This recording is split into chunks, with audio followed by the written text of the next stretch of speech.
LeBron James mukhang nagpaparamdam na kaya sa pag-alis niya sa LA Lakers. Mukhang heto na yata ang ine-expect dito ng iba dahil napapadalas na nga daw ang pagpunta dito ni LeBron sa Cleveland. Paano ba naman kasi mga idol? Hindi na rin kasi gaanong priority itong si LeBron James sa LA Lakers mula na nga nung kinuha nila itong si Luka Doncic. Nababali-balita rin itong si LeBron James at Austin Reeves na hindi daw nila gusto na kalaro itong si Luka Doncic dahil ayon na nga sa mga reports sa madaling salita ay ayaw daw nila dito maging ka-teammates itong si Luka dahil hindi daw nakakakuha ng bola sa last 2 seconds ng game. Bago pa dumating kasi itong si Luka sa Lakers, si Austin Reeves na mismo ang kanila ditong ginawang point guard dahil yun nga daw ang kanya ditong preferred. Pero simula na nga nung dumating itong si Luka Doncic, second to third option na lang siya. Isang nakakagula rin ito na revelasyon na kung saan makikita naman natin itong si LeBron at Luka na magkasama sila sa isang interview. May mga statement din na tutupo rito sa bawat isa dahil on cam ay ayos naman sila, hindi ba? Kaya naman parang medyo malabo rin na isipin rin to since naging maganda naman ang kanilang tandem sa nakarang NBA season. Pero yun nga lang since inside issue nga ito,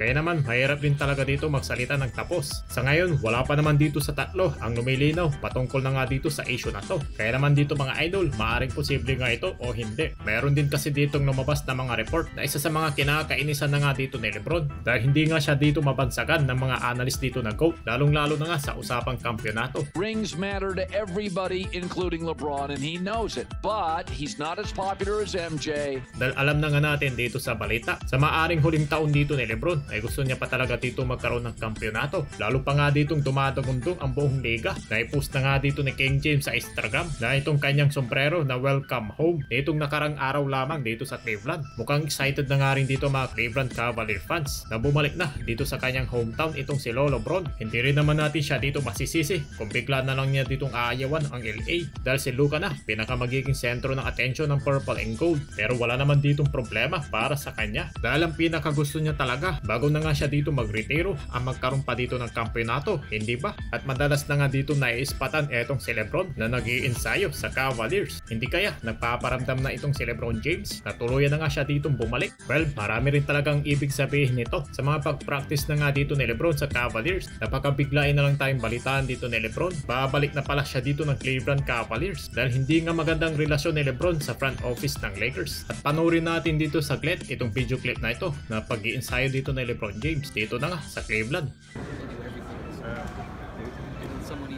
Some of it says Vasilevsky.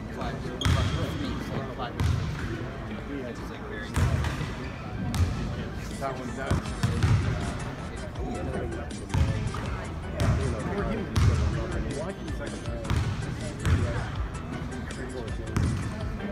Welcome back to Rocket Mortgage Fieldhouse, number 23, LeBron!